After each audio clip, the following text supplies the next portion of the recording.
And we are back. Yes, it is Run It Back. The people spoke. I'll say this. Training Day was for me.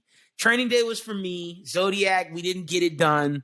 Training Day was for me to bounce back because I need to get in the vibes. And the people picked Midsommar. And I'm kind of glad y'all did. I'm going to be honest. I'm kind of glad y'all did because this review, I'm going to be real, is a different review because I don't see this movie as a horror movie. This is my intro. I see the movie as relationship issue after relationship issue after relationship issue that eventually turns into the horror of everybody dying. But I feel along the way, steps could have been taken so that none of this would have happened.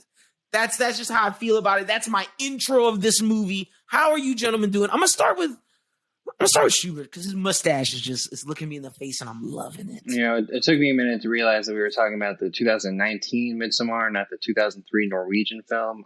Halfway through, I'm like, wait, this isn't the same movie. No, just kidding. But Lyndon, you make a really good point about that because like I'd spent a lot of time rewatching the first half because the second half is when all the action happens.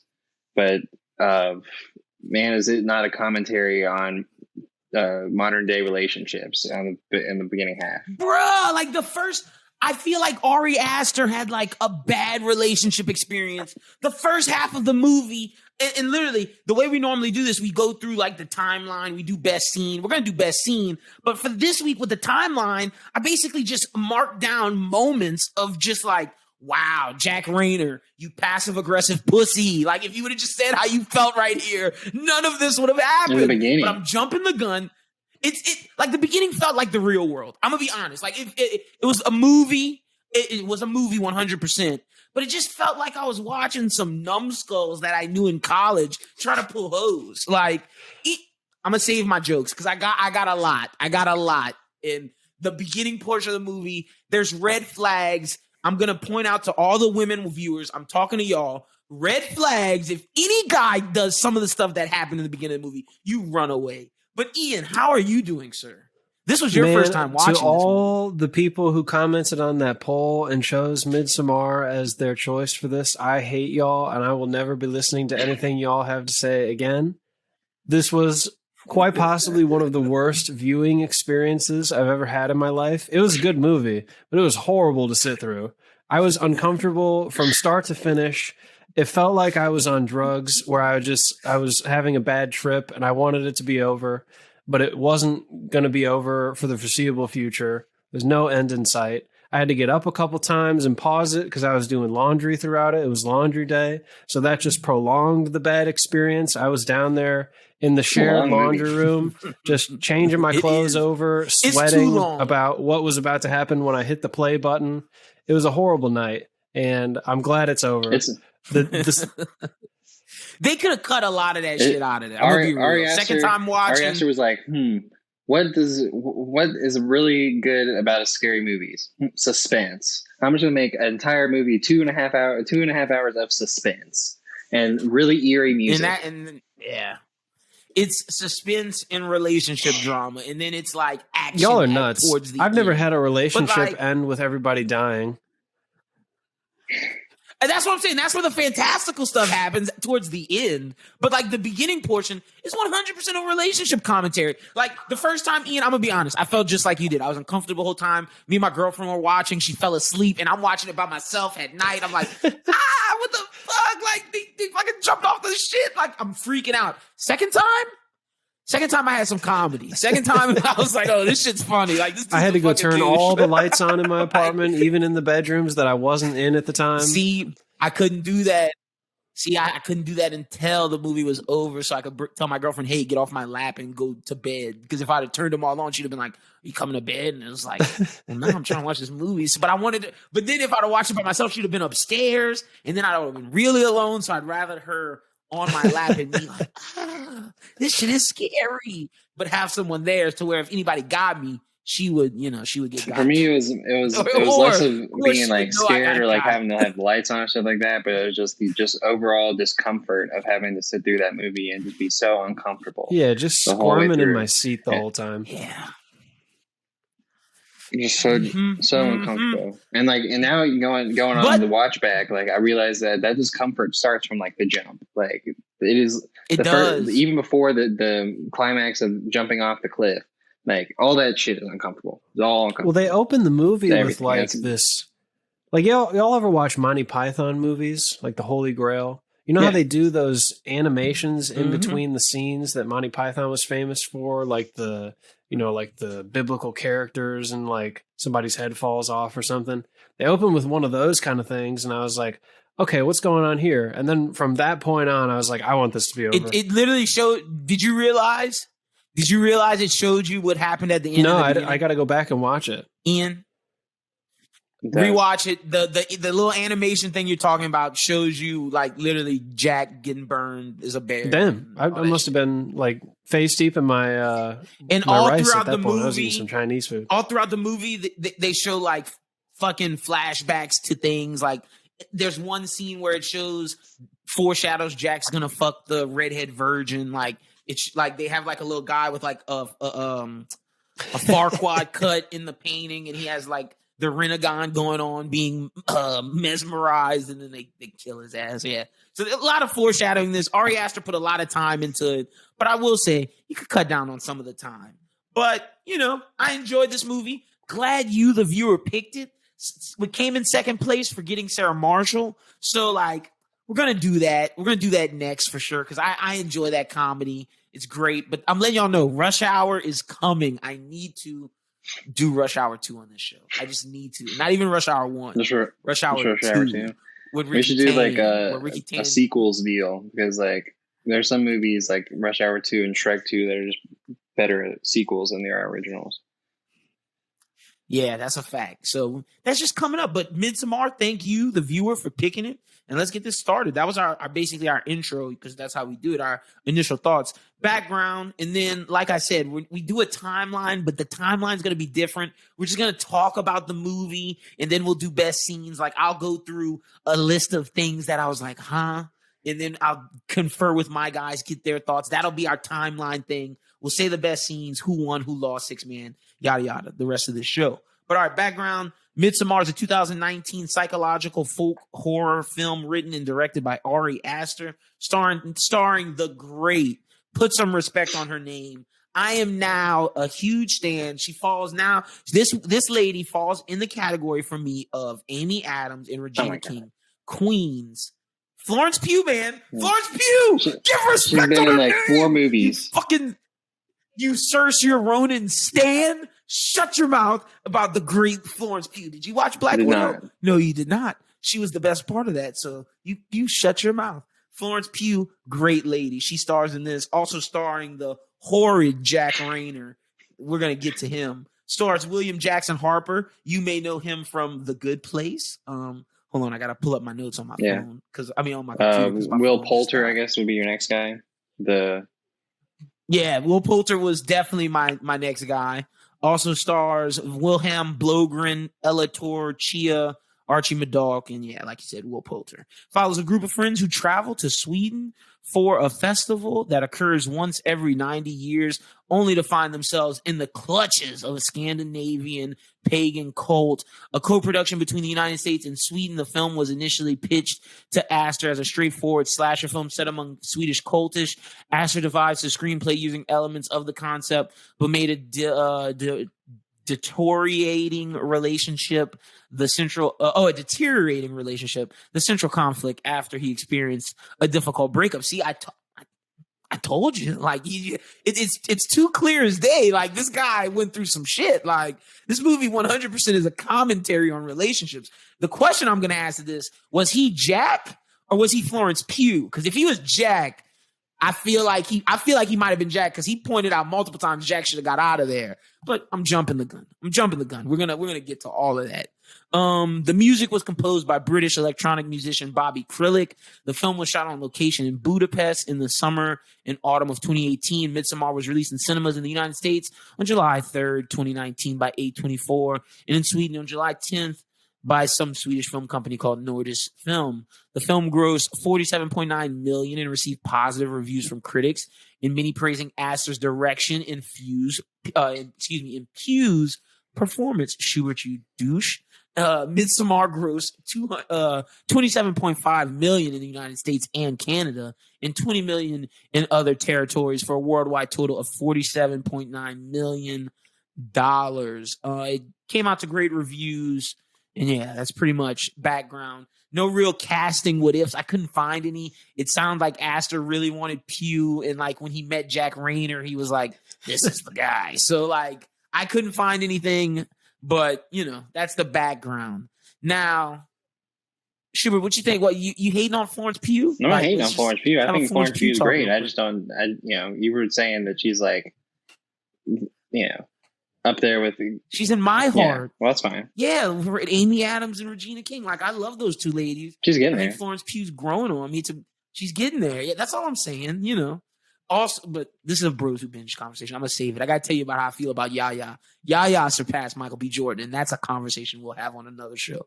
But so yeah, let's start this off. Like I said, I'm gonna go through just instances in the movie that are through the timeline, through the lens of the relationships, because I feel like that's how you best discuss this movie, especially since Ari Aster used that to tell this horror story. Bro, it starts off with the opening. Jack Rayner sucks. He sucks. He's on the fucking phone with her, and he's like taking deep sighs, waiting for her to say something.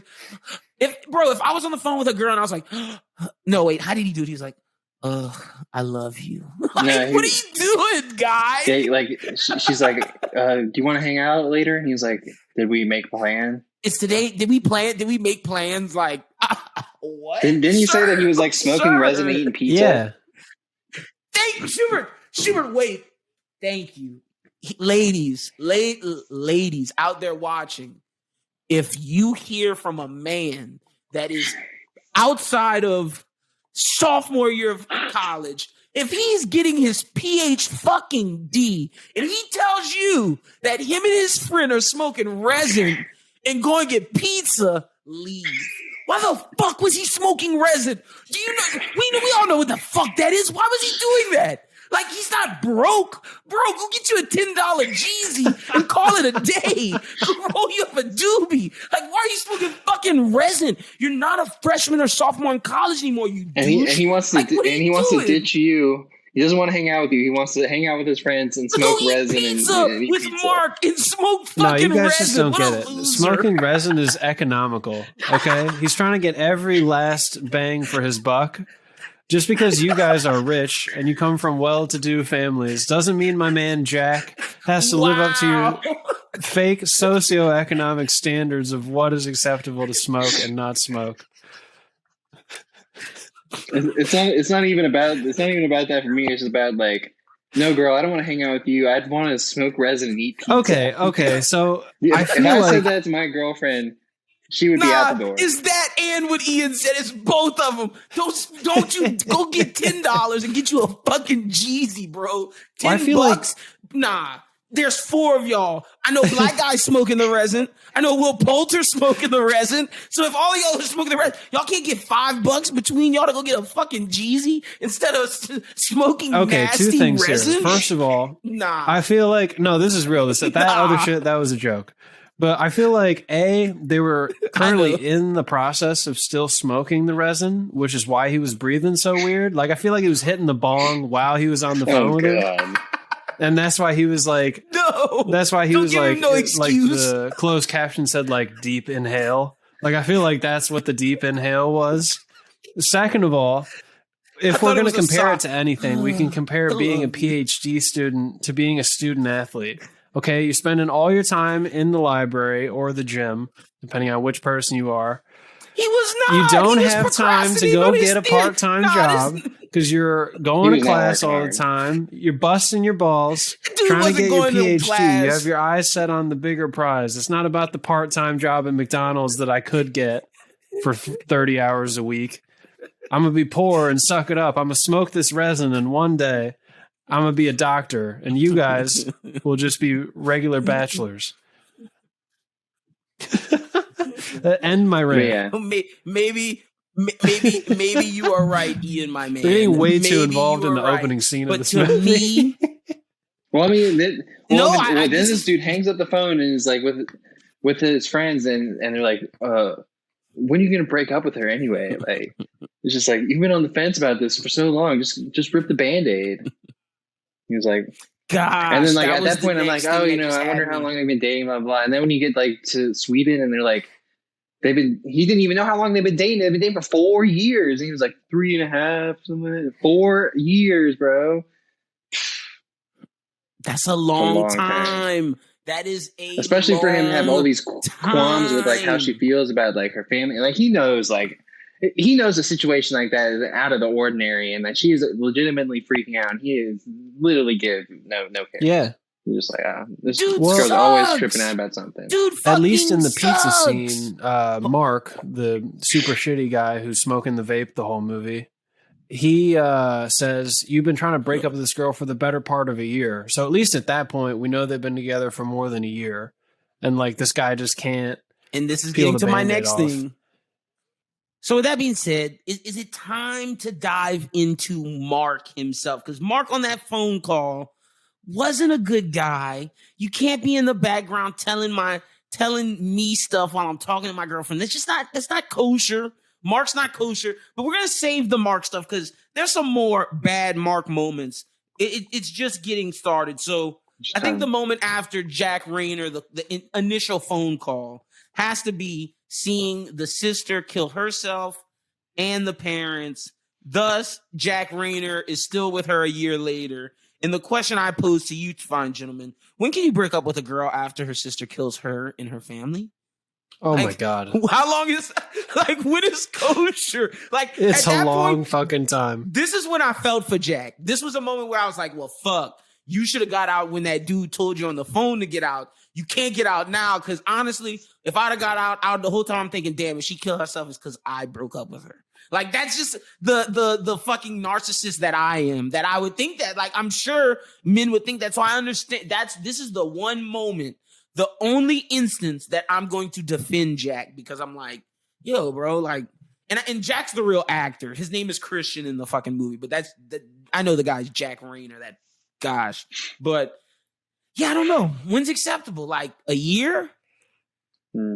At least. Yeah, But I feel like the longer you drag it on, the worse it's gonna be. Well, the longer you Because then drag she becomes it on, dependent on I mean, you. and then you're the person that like pulled her out of out of despair, and then you're pulling her back in it. See, okay, if you're real slick, if we really gonna talk about this, during the year that you're contemplating breaking up with her, so if we say it takes a year, during that year you need to introduce her to someone that can be the new dependent. You have to start putting dependents in her life. Like, hey, let's meet these people. Hey, like, you can't be hooking your girlfriend up with it doesn't side have to be a dick. guy. No. It doesn't have to. I'm not talking about guys. I'm talking about like girlfriends and like gay guy best friends. Like just people she can lean on for the inevitable, hey, it's over. Look, so my girlfriend's antisocial. Now that's my problem. Hey, you trying to get out? I'm trying to help you. Like I'm trying to help the situation, buddy. Like you're the one that wants to get out. Well, break her heart. If she dies, that'll be on your conscience, sir. It does make some of the things that he does later on a little understandable. Like, there's no way that he can like not invite her to go to Sweden. No, you're jumping the gun, because that's another just conversation point that I want to get to, because I think he was 100% wrong. This is the only time I'm going to say Jack Rayner was right. But damn, bro, what a way to kill you and your parents. Like, you hook yourself up to the oxygen in the car. Like, carbon monoxide killed you and your people? Crazy. She had the duct tape at the bottom of the door just to make sure that shit didn't get out. Crazy. She definitely smoked some resin. She Was it too soon? Like, yeah, a little too soon. All right. I'll reel it in here. No, that's the type of content I love. This episode's great. Like, y'all wanted Midsommar, and this is the only way I can know how to review a movie like Midsommar. This is real commentary. You're not getting this elsewhere. People are going to talk about, Ari Aster spent time crafting the language with the Swedish people and crafting the story. Like, yes, all that shit's beautiful, but this is the real content right here. This is what makes this movie great. So, yeah, I just want to ask, when can you break up with a girl after her sister kills her family? I guess 1 year, 2 years, maybe that's the kosher time. But I'm saying you gotta push people into her life. Again, I wrote Mark sucks again. Just I don't know what he. Oh, this is what he did. Schubert, you can't bring up going to Sweden. You can't not bring up going to Sweden to your GF. And then in front of your friends, bring up Sweden. You're a fucking dumbass. First off, she didn't have an issue with him not going to Sweden. That's what his passive-aggressive pussy ass doesn't understand about Florence Pugh. She has no problem with him being with his friends. She just wants some type of compassion and a conversation. He won't even give her the decency of that. Like, all he had to say was, hey, babe, I'm going to Sweden with my friends. We're doing a bro trip. It's for my thesis. Issue solved. But no, his passive-aggressive pussy ass was like, oh, we may go. Then it leads to an argument where she was like, I'm not upset at you. I just want you to just communicate with me. He was like, fine, you can come. And she was like, what? I didn't even ask to come. Like, he's an idiot. He's a fucking idiot. Yeah, man, if my girlfriend's sister kills herself and her parents, and I say, surprise, I'm going to Sweden, and she doesn't have an issue with it, I'm going to buy a ring before I leave for Sweden. Like, she didn't have an issue with that. The issue was that she found out he was going to Sweden at a party, which is a douchebag move by Mark. And Mark was like, so wait, you're not coming? Yeah, well, not even. Yeah, and like he didn't even like say it. It was like this conversation that someone else brought up and was like, "Oh yeah, he's coming too." And then she looked at him like, "You're going?" Especially if you already have the tickets at that point. Like they had already had the whole thing booked. Like you gotta have that conversation before you hit send on the buy the ticket request. Ian, just know this entire movie, Jack Rayner, Christian, passive aggressive pussy. That's gonna be. I'm gonna continue. And then just right after that, he's like telling his friends, "Oh yeah, I asked her to come, but don't worry, she's not gonna come." Lying. And then he's like, right before he opens the door, he's like, "Oh yeah, by the way, you guys asked me to ask her to come, and that's the story we're going with." Bro, wait. Time out. If I was his friends, I'd have been like, "You're not coming, bro. Fuck you." You and your girlfriend can stay the fuck home. That or first off, my girlfriend is not letting me walk into a room with my friends, close the door, have a minute conversation, and then come in. That's so awkward. Like, what is wrong with this guy? Secondly, to what y'all are saying, if the friends, I'd be like, bro, stay home with your girl, bro. Her parents just killed themselves. Like, what's wrong with you, nigga? Like, you are clowning, sir. But black guy was cool with it. Guy from The Good Place was cool with it. Josh. Pele was definitely cool with it because Pele loves her. That's another conversation. And Mark was like, gosh, your bitch just runs your life. Gosh, you suck. Whipped. Come check out. Come talk to me in the other room. Like, what? Always the bad guy. What? But I will say, if I want to mention cinematography, it was a good moment of her running into the bathroom, having a panic attack, and then that being the airplane when she comes out of it, them going on the Sweden trip. I thought that was dope. If I'm going to do some timeline stuff. That was the best way to transition, I would say. Like, I can't even think about how you do it. It was awesome. No, I got to give that point. Just move us along. But Pell was excited. You can tell he was like, yeah, we got her. She coming. But the more the merrier. Pell's like, yes, sacrifices. Let's get it. Or at first I was like, oh, he definitely just wants to bang. I thought that the first time I watched as well. And I still think that even now that I watched, I feel like he wants, and we can talk about this more at the end, or we talk about it now. I feel like he wants her to be his mate for the end, for the 72 to grow old with and then jump off the cliff together. I absolutely that. So like, I think he knew what was going to happen to the dude. So he was like, yeah, come on. And then you could be me. That's exactly how I feel. Especially because she had nothing left there. Nothing, no family. It's just like all the pieces locked for him to be like, oh, I can manipulate you. And was through grief. Like, I lost my family, you lost your family. I can connect with you, give you a family. I can give you what he's not giving you. He said all of that in that small little bit of conversation that just took place. He was slick with it. I see him. That was dirty macking at its finest. But hey, Jack Rayner sucks. So like.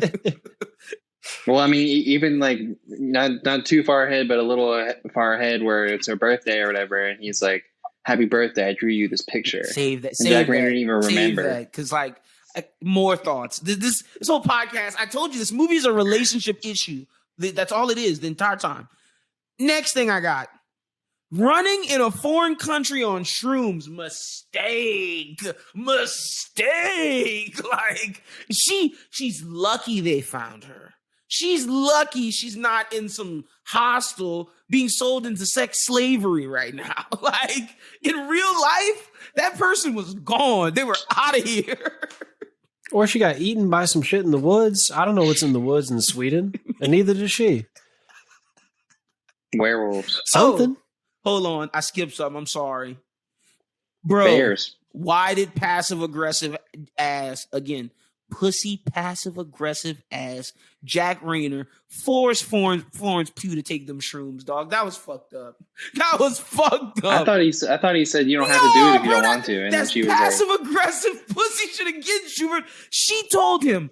I guess it She was said, passive-aggressive. hey, I'm going to take him later. He thinking she was arguing with him instead of treating her like a human being and just hearing her say, hey, I want to take these later. You do what you want. He was like, nah, babe, I'll wait for you. Then his friend's like, wait, what are you going to do? He's like, well, why don't you wait for us? He's like, oh my gosh, you're ruining our trip. And then she was like, guy. no, I'll take it. And like, no, babe, you don't have to. You sure? Okay, let's have fun. Like, no, like that did not have to happen. All he had to say was, okay, so you're cool with me tripping and you know, yeah, sure. Situation solved. Yeah, you don't want to take they're not shrooms really create after a the- horrible life event like that in a foreign country where you're already on the rocks with your boyfriend. That's just a recipe for disaster. Issues, bro. Mark sucks times 3. Yeah. We're just keeping a counter of how much. I don't Mark think the first time I sucks. caught what made her run into the woods, but I did this time. Where like, you know, Mark's like, you guys are my family. Mark and she sucks was times like- 3. That's what I'm saying, bro. He brings up all the worst things. Like, he's the worst guy. Hey, I need all of y'all to lay down with me because I'm uncomfortable right now in this situation. Those people are the worst. This is the exact kind of person that you don't want to have with you on a trip. I will say, they acted that very well. I'm not gonna, statute of limitations. They acted that very well. That's all I'm gonna say. That was a very well acted scene. Even Florence Pugh running, seeing the grass on the hand. I thought that was a good touch by Ari Aster, giving some more film plot stuff. And then when she saw her face fucked up and she ran out, crazy. She kept seeing her dead mother behind her and like, wild, good shit. Yeah, Good when shit. she went in the outhouse. She saw like her dead sister staring it at was her. her dead sister, or yeah, in whatever. the outhouse. Yeah, shit was wild. Okay, but yeah, that's where but that led me into running in a foreign country on shrooms. Mistake. Now, I know I skipped a lot. The next thing I wrote was old people suicide. I would have been out. I don't give a fuck about this friendship no more. But I would have died, but I would have been out. The only thing that you're skipping over is like what you said you were going to come back to the birthday. That's before this? I thought that was. That was I thought before this was the jump after. the cliff. It might have been the Mhm. same It was day. it was all the same day, Oh. but we don't know because of the daylight. But I mean, like, so like after the shroom trip, she wakes up. She's like, "What day is it?" It's like it's tomorrow, and he's like, in one perspective, or in yesterday's perspective, it's Mhm. tomorrow. And so like then like they have a conversation. They get to the commune. They're like introduced to that. You know, the black guy from The Good Place is like, yeah, this reminds me of like some rituals in another place, and the dude gets all offended by that. And Hey, like, that's a whole nother conversation. I'm gonna bring it up now. They did not like Josh. Josh was gonna die. Josh was gonna die no matter what. No matter if he looked at that book or if he didn't. Josh was dead because those people were racist. The moment he said anything, he was like, "Oh, I love your culture." Like she said, it reminds me of this scholastically thing. Man was like, "Shut up, N-word." Like, that's what his face said. Like He just doesn't even address him and then just moves on. it's like I was like, "Geez, Josh, but you want to be here." Yeah. They did not like him. let's see what running through the other stuff that happens. They go around like the commune and they see like the different stuff. Like they all do like the opening ceremonies of like the festival, and like they're all like, skull and do the cheers and blah blah. And then like, Mark sees like that one chick that he's like obsessed with. They see the yellow temple. That's when they already met those London people, and the London people talk about how they're like engaged or whatever. That's when we have the conversation, the relationship talk about we've been together for 4 years, 3.5, blah blah. Mistake. Then they get to the place. Then they get to the place where like they sleep at with like all the drawings. Yeah, and that's shit. where they show what's going and down. And that's when Jack Rayner pulls out Florence Pugh and is like, "Look, happy birthday!" Tries to light the thing. And she was like, "Stop it! You weren't genuine." But funny enough, when they show the yellow building for the first time, they also show the bear. They also show that painting of what I was talking about the guy with the Lord Farquaad cut having sex with the virgin. Yeah. Like, showed all that shit that was going to happen to Jack Rayner. I think it was interesting. She cooks him like the pube stew or whatever that was. No, hey, I didn't draw it, Schubert. Don't get mad at me. Yeah, we're just saying with the movie that happened. Like, that's in the movie. Like, everything we're discussing is out there now, brother. So hey, when they see the bear, the guys from London, Colin, I think is his name. He's like, "We're not even going to talk about this giant bear in the cage." And the guy goes, "It's a bear," and just keeps walking. Yeah, he was like, "Shut up." I was like, "All right, we're coming back to this at some point." Colin, the girl, the Indian girl, and Josh from The Good Place all got treated like shit. He was like, "Bro, it's a fucking bear. Shut up." Like, keep it pushing. You're just friends with these people. But anyway, but yeah. Pele, again, trying to get game. He just randomly drew a picture of her for her birthday. Are you my friend or my foe, brother? Well, how long was he staring at this girl to draw a picture that intimate? Looked like he printed it off on a Xerox. Hey, I'm gonna just be real. He been working on that. I'm gonna just be real. If y'all ever give my girlfriend a present, it's cool, but do not give her a drawing that you made of her. If you do, it better be a stick figure. Even that could be disrespectful. Yeah, actually, that might even be worse. Like, Pele, come on. Dirty Mackin to the extreme. We're going to talk winners and losers is going to be a great conversation.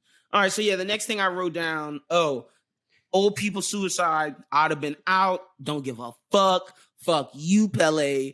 People just jumped off a cliff. What? And then he convinced their ass to stay. What idiots. What idiots. Well, if you notice in that scene, everybody's freaking out except Florence Pugh. And for some reason, I'm forgetting her name in the movie. Oh, what is her name in the movie? Danny, yeah. I wanted to say Aaron, but I knew that wasn't right. But yeah, everybody's freaking out. Even, what is his name? Josh?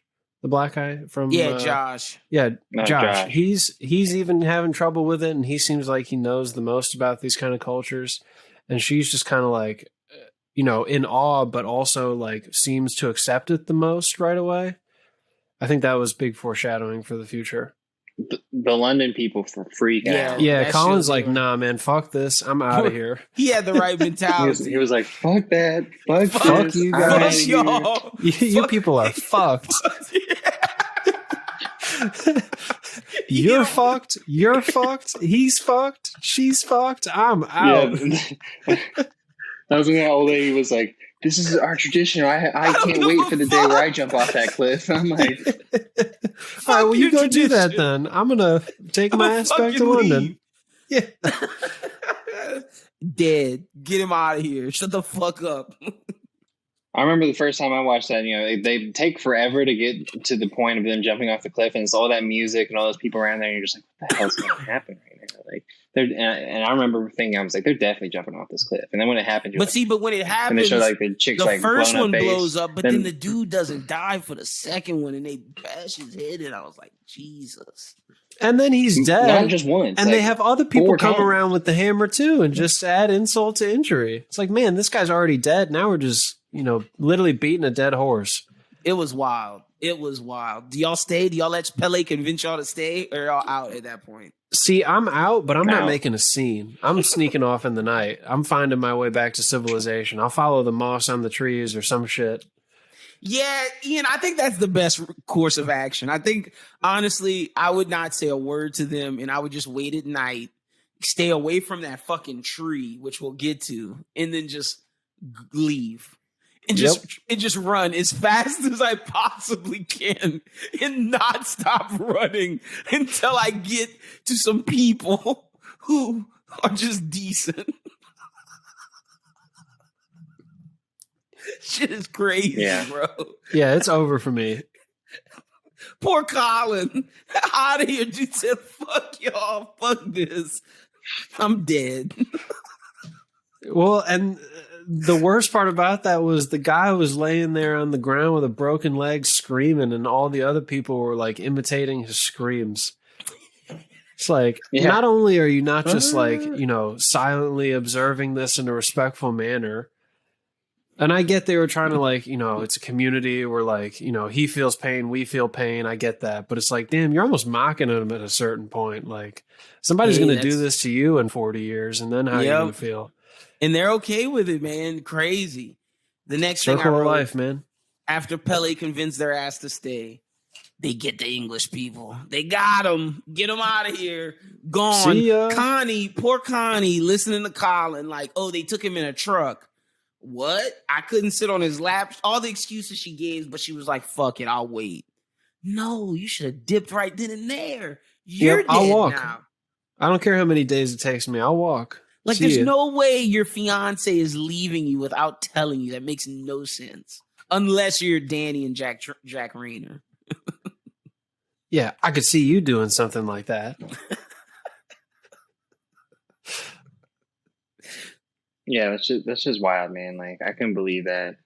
Like, so wait, did she see them take him away in that car? No.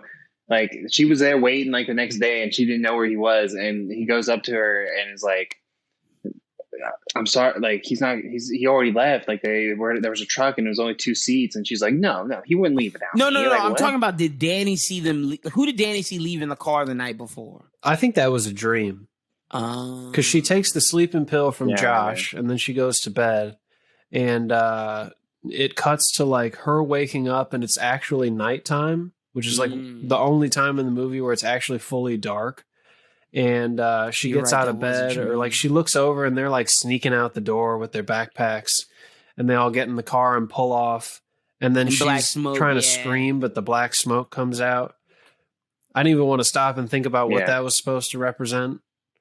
Because then she wakes up, and then, they're all like, outside just chilling, basically. Pretty much, and everybody just drops off. The next thing, after they get the English people, Mark pisses on the ancestral tree. Mark, you suck 4 times. The counter is now up to Mark sucks 4 times. You pissed on the ancestral tree. Get your disgusting dick out of here. It's getting cut off. Your face getting cut off, dummy. You're God. Black guy. They told you could do your thesis. You was upset that Jack Rayner scumbag, bad friend, was like, yeah, I'm going to do my thesis on yours, and we're just going to piggyback and do it together because I don't know what I'm going to write. So you said, fuck it. Let me go into this cave that I'm not supposed to be into, take pictures that I'm not supposed to take. You got bashed over your skull. Both you dudes deserve, like, I feel no sympathy for Mark dying. I feel a little sympathy for Josh, but not really. Like, you asked for that, dog. Why are you in there taking pictures? Like, what you doing? You don't know these people. No, Like, it's exactly what they told you not to do. People have been disappearing left and right. We don't really know what happens to Connie. I think they make up some excuse like, "Oh yeah, we drove to the train station overnight." Like, Danny's kind of like, "Huh?" And Jack Rayner's like, "Bro, fuck this, whatever. We chilling." Yeah, Jack or Christian, I guess, is like the most okay with it. He's like, "Nah, these people are chilling. Don't worry about them. I'm doing my thesis, bitch. Shut up." I'm over here. The bug has hit me. I know what I'm doing now. Don't you worry. I'm taking Josh's work that he's worked 4 years on. I'm just gonna write my name there. So that scene when Josh dies, originally, I thought it was Mark coming in the door because, like, you see the blood around his crotch area, so you assume they cut off his penis for his, transgressions against their elders. But what I was reading online afterwards is that it's somebody else. Yeah, they cut his face wearing off. Mark's clothes, wearing his wearing clothes, his, wearing like, his face and his skin as a mask. His face. It's like some Dennis Reynolds shit. It was why that reminded me of like some Joker shit, bro. They cut off his then like dude's looking at Josh on the ground with his face all creepy and shit. I will say this: Josh got the most easy death. He was absolutely. least. He was the least offensive. No, he didn't know it was coming. He just got hit over the head and died. Like that was it. So, Yep. So I would say he got the least painful death, and that's maybe jumping the gun to the losers, but we'll get to that after they get Josh and Mark. Next thing I wrote: Christian fucks a child, and he gets burned alive because Danny don't play that shit, bitch. Yeah, like I think like right after that is where like she does the whole dancing competition and then becomes like the queen. the May and they Queen. pull her away, and then they start seducing him into the ways of the barn, and then he's like, "Fuck it." And he fucks her, and he just all of them starts touching. He's rubbing on all like I don't think he fucks everyone in there, but like no, just the redhead on him. Yeah, I mean he's basically having group sex. They're all rubbing their titties and shit. Exactly, it's all some big orgy fest. He fucks and then her one of the old women comes over and like starts pushing him from behind to get really like, into it, impregnate her. Get it done. Do it, Jack Rayner. To be fair to Christian and to Danny, they both Aren't got they, drugged. all like that was some spiked. You know, before they start the dance, they drink that like orange shit or whatever. They show them mixing up some I don't even know what it was in the glass, and then everybody drinks that shit. Obviously, they're all hallucinating because when you see them, like when Danny wins the May Queen award, all the shit in the background is all moving again, like it was when they were on mushrooms. There's like one flower specifically in her crown that is like flashing in and out. It's like a pink flower with a black center. I'm not a botanist, so I don't know what that flower is. So clearly they were all hallucinating in some way, shape, or form. And Christian doesn't want to get up and go have sex with this girl, but he's basically just compelled by the drug, Henny in his system or whatever you want to call it to go have sex with. I think a lot of guys have been there before. I'm not giving him no out, man. I told you the only out I gave him was the fact that he couldn't break up with her early. Bro, that girl, he wanted to fuck that girl that whole time. Once he found out she put a love totem there, he was like, I'm gonna get to it. I'm getting to the bag. That's what he need. Schubert knows. Well, and especially after she like got the May Queen stuff like that. I think that was like, you know, when we were talking back earlier, is like get her people to fall back on. He was like, oh, she's good. It's time for me to go. Yeah, time for me to go have my Swedish trip, get with a Swedish maid, and have sex. Let me have sex with this girl on the floor while everyone's having an orgasm. Do you think Danny wasn't putting out? Like, is because they talked about that in the beginning. He was like, yo, I want. Mark was like, you should get with someone that wants to have sex all the time. Was Danny not putting out? Yeah, honestly, I'm not gonna dog her on that because it seems like she was going through a lot. Yeah, I don't think sex would be the first thing on my mind if my sister killed herself But I'm sure my if parents. he asked, she would have said yeah. I mean, well, she seemed even pretty before chill. that, she was going to therapy. She seemed like the type. Like, bro, I did not think that Danny was a bad girlfriend, bro. I really didn't. Like, watching this a second time, it is 100% Jack Rayner's fault. This entire fucking movie. Like, Danny is just yesing. Like, anything he says, she's just like, okay, whatever. I'm fine with it. Yeah, she was pretty chill. Like I say, if my girlfriend had some horrible traumatic life experience like that, and like 2 weeks later, a month later, however long it was, she was cool with me going off with my friends for like 2.5 weeks to Europe, I'd be like, all right, when I get back, we're going to talk, or we're going to the altar, or at least down to the courthouse. You got to, because that's crazy. But Christian gets got in a bear costume, burned alive. When he goes into the chicken coop, you know, he runs out of the church or whatever it is where they keep the holy books, and he like starts running towards the cabin where they're sleeping, and he hears Danny in there like screaming and crying, and all the other women screaming and crying around her. She like puked when she saw him like getting it on. And then he runs into the chicken coop and he sees Colin, and at that point I think Colin is still alive because they show his lungs fluctuating like he's breathing. They did. So I think they opened him up, but like all of his organs are still attached. I don't know how you keep the blood from pouring out, but his lungs were moving. And he runs up on like his foot planted in the dirt. Yeah, he sees Like Josh's foot sticking out next to it was like in a garden or something next to one of the houses. Yep. And it looked like they had carved something in his. They're like, Danny, we gotta foot. get out of here. He's like, no, we're fucking up. We're fucking up. They're killing everybody. And then they make eye contact when Florence Pugh just looks at him like, and he's just like, yeah, he can't move. He can't talk. He's basically paralyzed from that cocoa powder the guy blew in his face. The Nesquik got him. Get him out of here, bro. Jack Rain. Look, I'm sorry. Satisfying ending for me. Florence Pugh got a new family. She was the Mayflower Queen, just sitting there like, yeah. Like I was fine with it. I was cool. I was like, all right, I'm okay with this ending. Wasn't bad. Pele brought in new blood and the May Queen. Well, that's why I mentioned got honored. Pele got a partner for life. Well, that's why I mentioned earlier. She was by far the most accepting of their whole death ritual at the beginning when they jumped off the cliff. So I thought that was good foreshadowing to the end when she makes the decision to kill Christian. That's kind of like the nail in the coffin, so to speak. Well, when she saw him have sex and puked all that out, that was the end of it. She was like, so I don't give a fuck about this guy. Yeah, fuck this guy. Like, the puke to me symbolized, like, hey, look, this is all, like, the old shit she's been storing up in her. It's just out. It's just all that pain, that hate. Fuck this guy. Like, he sucks. I think about the conversation the friend was like, he don't deserve you. You need to leave him. And she's like, no, what if I regret it? No.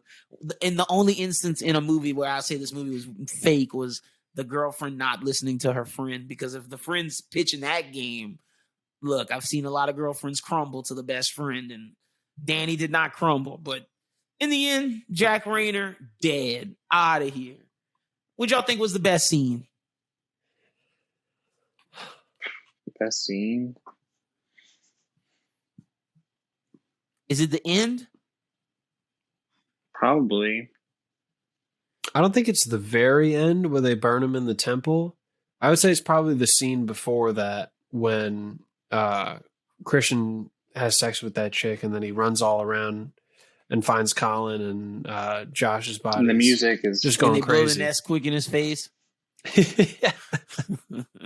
That was one of the only scenes where the music actually matched what was going on in the storyline. Like, for the most part, it was really like, what's the word? Where it chaotic? Not chaotic, but it just is the exact opposite of what you think it would be.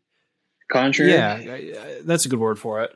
But this one, the music actually lined up. Like, it was obviously a horrifying time for both of them.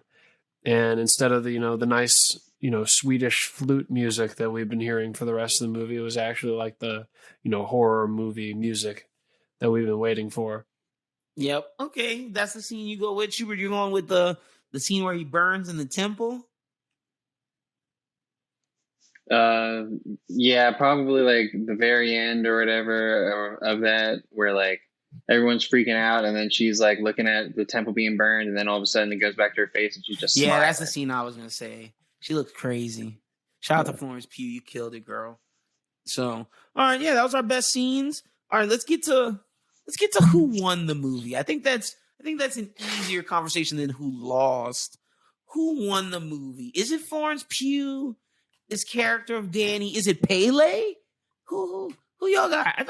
I'm leaning towards Pele. I really am. Yeah, I would say probably him. I mean, he knew what was going on the whole time. He got his May Queen in the end. He got his sacrifices. Yeah, and now he looks good in the community because he brought a bunch of people for the sacrifice. They're probably riding real high on the Pele train. He brought the most people for the sacrifice and the May Queen. That's true.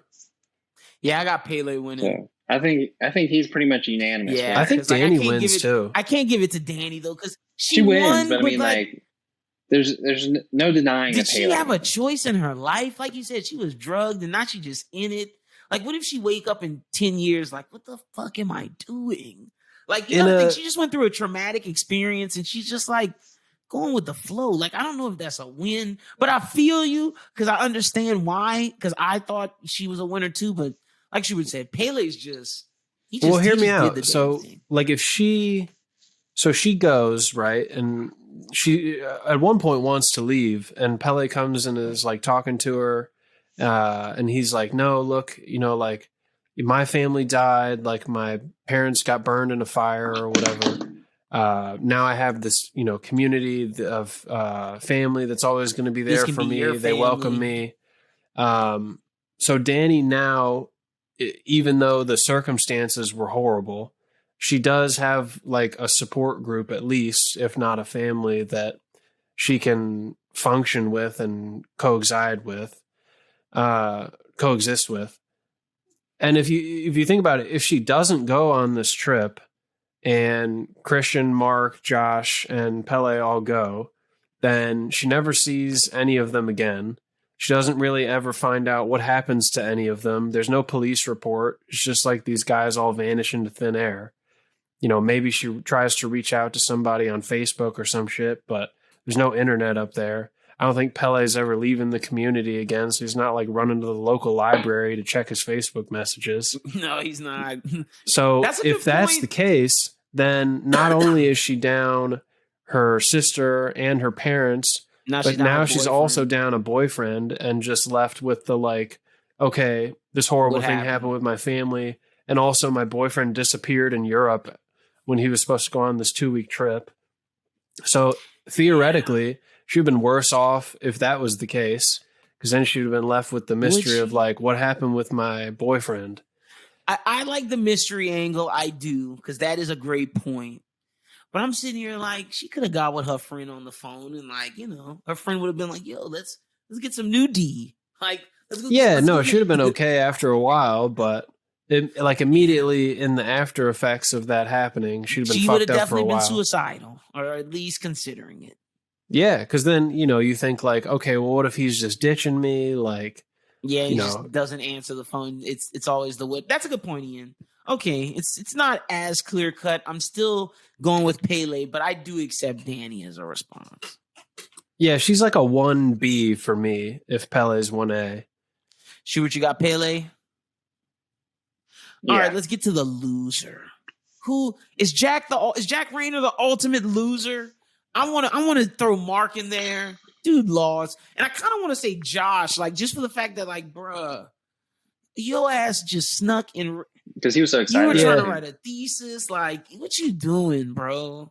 He was the only one who, like, wasn't fucking up the whole time. Like, Mark was just an asshole. Like, just plain and simple. Just a horrible person. Jack Rayner was shitty. Yeah, he was shitty in his relationships. And, both metaphorically and literally and at the end, but he kind of drank the Kool-Aid of what these people had going on here. So he kind of sealed his own fate by not trying to get out. But Josh was just like, man, I'm trying to be a doctor of, anthropology or whatever he was studying. So I just want to do my thesis and go on to the next town. Yeah. And then ends up getting whacked. Yikes. Very. Yep. Sheesh. Poor guy. Although he did kind of seal his own fate by going back into the temple and trying to read that book. Yeah, they told you not to read this book. Don't read this book. But it's that simple. I'm going to give loser to who had the worst death. To me, getting your dick cut off and your face cut off got to be worse than getting burned alive, huh? Because you feel like burned alive at some point, you'll feel most of that, but then you pass out. Like, I don't know if you're passing out from getting your face cut off, your skin cut off, your face, and your dick cut off. I think you're alive for that. And I think they just let him bleed out. But if Colin's still alive for however many days that they had him strung up in that chicken coop, true, that's got to be worse. True. So yeah, I was thinking about that too, because like he loses for like that, and he had brought his fiance, and he tried to get out. Ooh. So he tried to leave and still got yeah. Colin, biggest loser. Dark horse for biggest loser. Dark horse. Okay, okay. I like that answer. All right, I'm gonna think about this. Schubert, who you going with? I think I could talk myself into Colin. All right, Ian, who you going with? I would say, again, probably Josh 1A, just because he was, the pure one. But Colin, definitely a close 1B, just for the way he went. I'm going Christian 1. No, I'm going Mark 1A, Colin 1B. Jack Rayner, you don't deserve to win this. You deserved everything you got, you fucking loser. Schubert has known that ever since I watched this, and we talked about this on Bros Who Binge, and I was like, bro, if we ever review this movie, like for real, I hate this guy. Like anytime we talk about this guy getting cast in something else, I'm like, I don't want to see this. This guy's typecasted as this loser. Fuck this guy. Sorry, Jack Rayner, if you're watching this review, you just did your role so well. There's been like lots of things where we'll be like, oh yeah, and Jack Rayner's cast this, and Lynn's like, fuck no. Fuck that guy, bro. Like for real. But like Jack Rayner, the actor, you did a good job. Like I'm just saying, I hate you because of this role. But all right, yeah, that's the loser. 6th man of the movie. Hard. Tough one. And Father Odd has got to be a candidate simply for his name. Father Odd. Okay. I thought you were about to say Colin. If y'all say Colin, Father Odd's a good one. Maybe Inga. Is Pele not a 6th man? Oh, the brother? No, Pele's got to be a main character. Is Pele a starter? No, the brother I think is Ulf. No, that's Ingram. Ingmar? Ingmar. Yeah, it's Ingmar. Ingmar. Okay, wait. So starters: Danny, Christian, Josh, Mark, Pele. So Pele's a starter? Yeah, because he started from the beginning. Pele's a starter. And then, so I guess, like, our two, Connie and dude who just Colin. And then Igmar. Or Simon or whatever. Yeah, whatever. It might be Simon. We've been calling him Colin this whole time. I think it's Simon. Is his name? Because I'm looking at the cast list now. Colin? I think his name is Simon. No, yeah, you're right. It's Simon. No, because we were thinking of Connie is the girl. Sorry. So I'd say Connie and Simon are like bench, and then Pele's brother, and then like everybody else in the village, pretty much. Yeah, Inga, the redheaded chick's got to be up there too.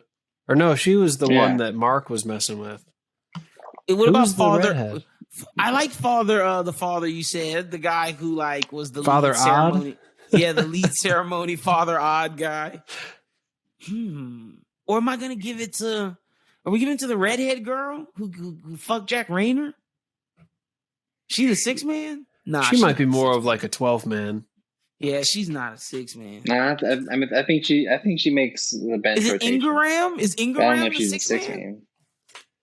He might be, but I mean, like, what all did he do? He just brought in. I'm giving it Connie to Simon and Connie. Anything, Simon and Connie, 6th man. That's the only thing that makes sense. I accept that.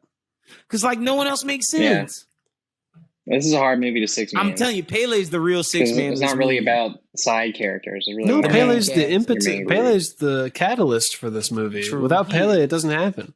Yeah, fair. He's got to be a starter. That's why I'm not pushing for it hard. But Simon, that's why he wins. Connie, 6th man, like it. It's pretty much everything, man. This movie was nice. Here, what you got? In background, I did find something about like it was 50 crazy facts about the movie, and I've gone through and I've seen some that I think are pretty good. Give them to us. So did you notice how the Swedish dialogue spoken by the natives isn't subtitled? It was intentional to make the audience feel isolated and confused. Yeah, they only subtitled it like 2, maybe 3 times when it was like really vital to the plot. It was with Mark when he pissed on the thing. Mm-hmm. Yeah. There's a creepy Easter egg in the film. When Danny is lifted onto the pedestal and brought into the dinner table, Danny's sister's face is visible in the trees. You can even see the exhaust tube where she killed herself. Shit.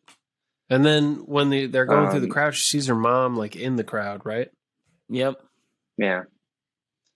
While everyone is eating, Christian's drink is red. Everyone else is drinking yellow juice. What's up with Christian's drink? The educated inference is that it was steeped with menstrual blood. Oh, yeah. That goes back to that tarp that they had hanging up where she's making the pube stew.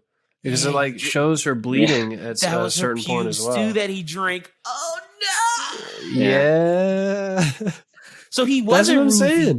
The pube stew is what made him hypnotized. That's a different kind of roofie. That's some voodoo, man. He was after the coochie that birthed the pube stew. Oh, That's how. I mean, that's what it is. Talking about the mural, notice how that the character Pele is at the top of a puppet master controlling Danny and Christian, and much of the plot is explained in the image, including the May Queen celebration. Talked about that. There's a foreshadowing of the bear sequence in Danny's queendom, because if you look closely at Danny's apartment, she has a painting of a bear and a woman wearing a crown above her head. That painting is Stacker's Boss, a Swedish painter. was that in her bedroom when she's like lying facing the wall? Yes. Okay. Anything else you got for us? Because these things are hidden. Yeah, there's one really good one that I'm saving. For the first 20 minutes of the film, only Danny and Christian speak. I didn't realize that. Yeah. When Danny has the nightmare and breathes out the black smoke, it's reference to how her sister and parents died. That's why that it makes comes out of sense. the car exhaust. Makes sense. Okay. And that's why it's the only time it was at night, because that's when her. Gotcha. Yeah. Fire.